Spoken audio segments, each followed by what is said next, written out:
Salut la compagnie, c'est Jules Melon et aujourd'hui dans un Ciné Critique, ça va être super dur mais je vais essayer de vous parler d'un film indépendant américain sorti en 2017 ou 2018, enfin du moins totalement passé inaperçu en France, qui s'appelle The Endless, réalisé par deux hommes, Justin Benson et Aaron Moorhead, dont c'est le troisième long métrage en collaboration après Resolution sorti en 2012 et Spring sorti en 2014. Et pour la première fois, les deux réalisateurs décident de jouer les rôles principaux donc dans ce film de deux frères, Jason et Aaron. Et alors c'est là, je vais essayer de faire un synopsis qui révèle pas grand-chose parce que en fait ce film est très mystérieux et doit le rester. Alors, c'est l'histoire de deux frères, donc, qui, 10 ans après, décident, plus ou moins, on va dire qu'il y en a un qui veut vraiment y retourner, mais bon, il décide d'y retourner, l'autre le suit, dans une communauté considérée par l'un des deux comme une secte et l'autre comme une sorte de famille, qu'ils avaient quitté donc un petit peu avec pertes et fracas, et d'ailleurs, l'un des deux frères, celui qui veut y retourner, ne s'en est jamais vraiment remis. Et sur ce point de départ, on s'imagine donc que ça va être une histoire de donc autour d'une secte et tout, machin, croyance, tout ça, et relation entre deux frères qui ont du mal, on voit, à être sur la même longueur d'onde. Alors, oui et non, finalement, évidemment, l'histoire va beaucoup se centrer sur ces deux frères et leurs relations, mais après, le côté secte, communauté, allez savoir le vrai du faux là-dedans, et je vais pas en dire plus pour l'instant. Comme je le disais donc, c'est un film très mystérieux. Un de ces films mindfuck, totalement fou, un petit peu à la David Lynch, vous voyez, ou Quentin Dupieux, des machins comme ça. Jodorowsky, pour ne citer que ces trois grands réalisateurs du cinéma, on va dire, à la frontière de l'absurde, mais surtout très psychologique. C'est un peu de ce genre-là, avec une touche science-fiction horrifique très prenante, puisque reprenant des thématiques très proche des écrits de Lovecraft. D'ailleurs, il y a une citation pardon, de H.P. Lovecraft au début du film, directement, qui parle de cette peur de l'inconnu qui est la plus grande peur de l'être humain. Il y a d'ailleurs une autre citation sur l'amitié et les gens de la même famille. Je ne vais pas en dire plus sur cette citation, mais elle fait le distinguo entre ce que se disent les amis, ou quand ils se le disent, et ce que se disent les membres d'une même famille. Bon, voilà. Peut-on faire confiance autant à des amis qu'à des membres de la famille ou vice-versa? Grosso modo, c'est l'idée. Et c'est bien joué, hein, ces deux citations au début du film, parce que ça joue sur l'horreur, l'indicible, cette chose chère à Lovecraft, cette peur, donc, ça joue sur ce côté-là, fantastique, et aussi sur la relation humaine entre deux frères, et un frère qui considère plus des inconnus, entre guillemets, enfin des gens d'une communauté, plus comme sa famille que son frère lui-même. Et je vais peut-être m'arrêter là pour les non-spoils. Parce que, bon, je vais quand même essayer d'expliquer pourquoi j'ai aimé ce film sans spoil. Mais très vite, je vais aller dans les spoils. D'ailleurs, je vous le conseille, ce film. Peut-être même vous devriez arrêter cette vidéo-là pour pas en savoir trop. Parce que j'ai moi-même été très surpris par le déroulement de ce long métrage. Je vous le conseille, je crois qu'il est sur Netflix. Là, je l'ai vu en VOD, donc il est facilement trouvable en tout cas. Je crois qu'il est même commandable en DVD maintenant, donc enfin en Blu-ray DVD, je pense. Mais je vous conseille, si vous aimez les films vraiment fous, qui vous font poser beaucoup de questions, sur lesquelles vous aimez faire des théories, vous comprenez pas tout, mais vous aurez presque envie de le revoir derrière, tellement waouh, etc. Franchement, c'est fait pour vous, donc n'hésitez pas, quoi.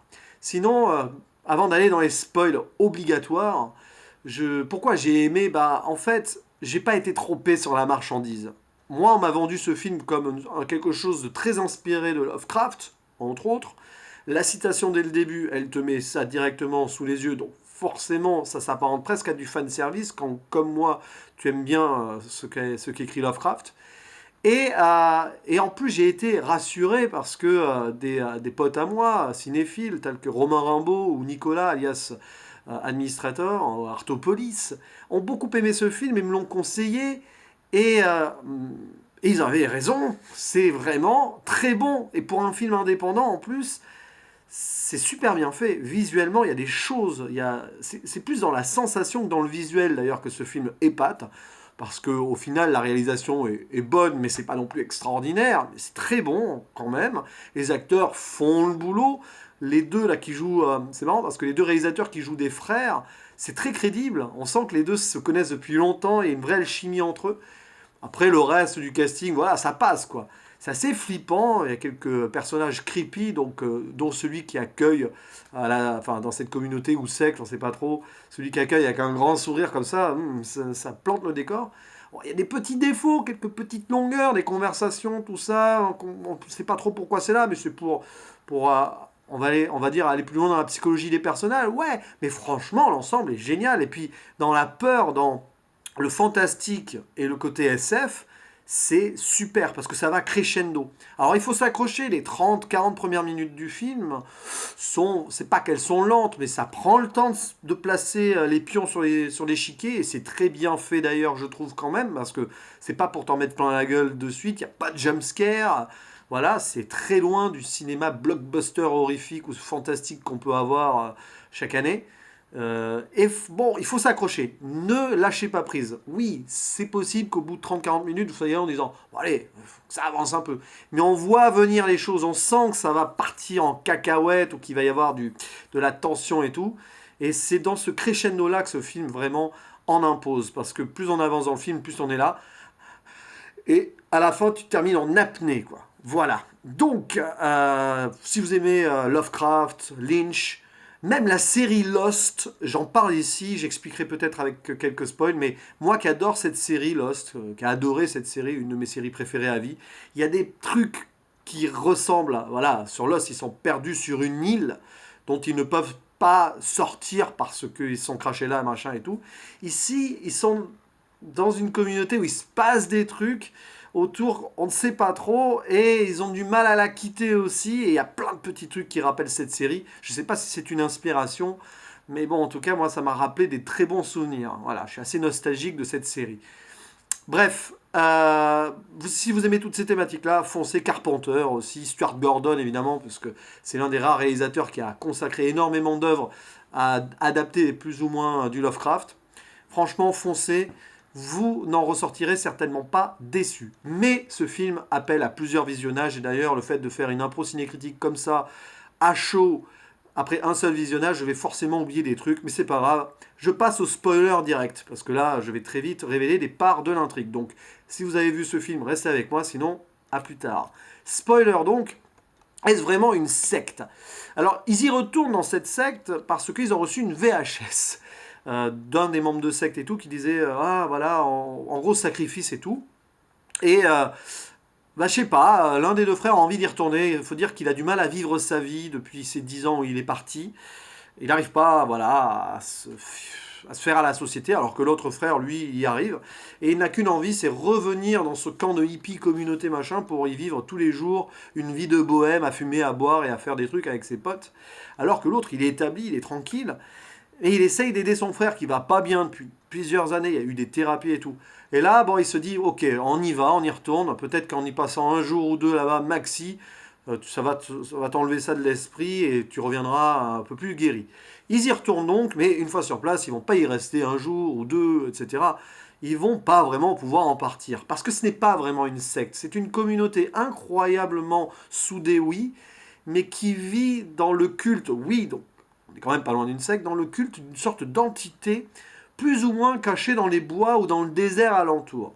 Et on se rend compte en fait qu'elle est centrée au milieu d'un secteur où il y a des distorsions temporelles et des boucles temporelles qui font qu'en fait ces gens dans cette communauté ne peuvent pas sortir. Certains par choix, ils n'essayent pas. D'autres, ils sont vraiment... Il y a d'autres personnes hors communauté dans ce secteur qui revivent tout le temps la même chose et la même mort, quoi. Et en fait, les gens de cette communauté, ils sont présentés tels qu'ils étaient dans la mémoire des deux frères partis 10 ans auparavant, parce que bloqués dans cette boucle, ils ne vieillissent quasiment pas, et ils peuvent vivre donc éternellement cette vie de tranquillité.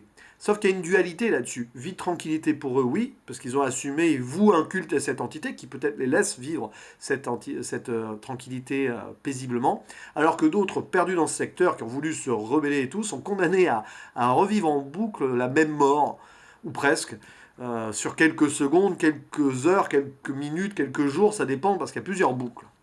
C'est fou, non? Et le côté Lovecraftien du truc, c'est qu'il y a ce monstre indicible et invisible quasiment, qu'on ressent. En fait, la première fois qu'on le ressent dans le film, c'est sur un moment, il tire une corde et on voit pas, il y a un truc bizarre, c'est spécial et tout. Il y a ce monstre dans la nuit, dans la forêt, c'est là où ça me rappelle Lost aussi, puisque cette histoire du monstre perdu dans la jungle, on sait pas trop et tout. Ben là, c'est pareil, une entité, quelque chose qui est perdu et qui t'empêche vraiment d'aller voir ce qui se passe et qui te laisse un peu bloqué dans le secteur. Et cette entité, dans tout le film, elle nous est vendue, machin, et elle est super bien gérée parce qu'on la voit pas vraiment. Le seul moment où on la voit, c'est parce qu'à un moment, il y a un des deux frères, donc c'est Justin, celui qui croit que c'est une secte et tout, qui est pas content de revenir, qui plonge dans un lac et qui a vu le monstre, ou qui a ressenti le monstre. Et après, voilà, il remonte et tout, puis il y a un plan de caméra qui monte, et on voit une sorte de grosse tache sous le lac, qui s'apparente à une sorte de tâche du test de Rorschach, vous savez. Ça prouve en gros que ce monstre, c'est le message je pense des réalisateurs, vous pouvez l'interpréter comme vous voulez. Peut-être même prend-il différentes formes selon les formes des peurs de chacun et tout. Un petit peu comme dans Lost où ce monstre, une fumée noire et tout, arrive à prendre l'apparence de troubles du passé de certains personnages. Voilà.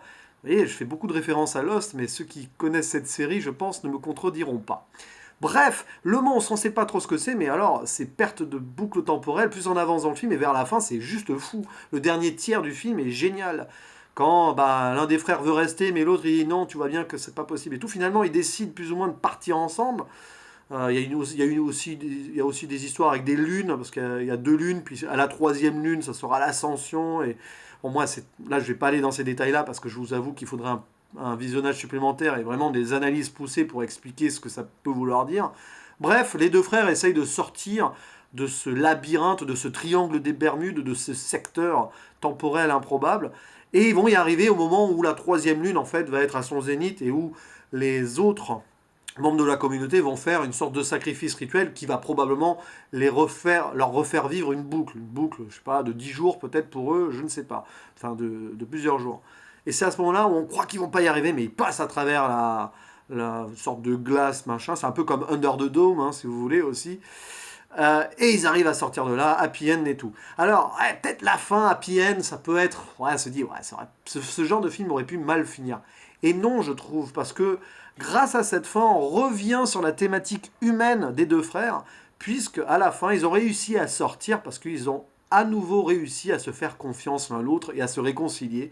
C'est en se disant je t'aime et tout, oui on va vivre ensemble finalement et tout, j'accepte, machin, qu'ils en sortent. Et c'est là où on peut se demander si cette entité qu'on a là sur place, est-ce qu'elle est vraiment malveillante? C'est pas sûr. Elle est peut-être très neutre en fait. Et là, en voyant ces deux frères se réconcilier, elle les a laissés partir. Il y a donc une sorte de test. Et d'ailleurs, c'est un petit peu ça aussi dans Lost. Ha! Voilà. Non, franchement, cette fin du coup qui apparaît un peu frustrante, elle l'est peut-être d'une certaine façon, mais bon, est géniale, je trouve. Voilà. Bref, c'est un film que j'ai beaucoup aimé. Sur Sens Critique, j'ai mis 8 sur 10, mais j'ai mis un coup de cœur. Ça veut dire en gros que quand je le reverrai, je pense que je monterai au 9. Et c'est clairement le meilleur film 2018 que j'ai rattrapé en ce début d'année. Voilà. Si j'avais vu ce film en faisant mon classement en fin d'année 2018, je pense qu'il serait pas loin du top 10. Et sincèrement, je crois qu'il y serait. Voilà, mais j'ai pas trop réfléchi.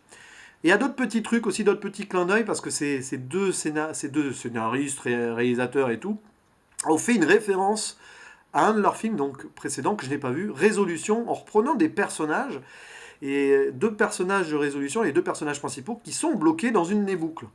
Alors j'espère que ça n'a pas spoilé le film, et bon je les pense assez intelligents pour que non, mais par contre ça a donné envie de voir ce film-là.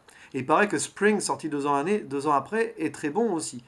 Je ne sais pas s'ils l'ont placé dans le même univers, mais en plus, ces deux réalisateurs arrivent à se faire des univers cohérents entre leurs œuvres. J'aime beaucoup ça.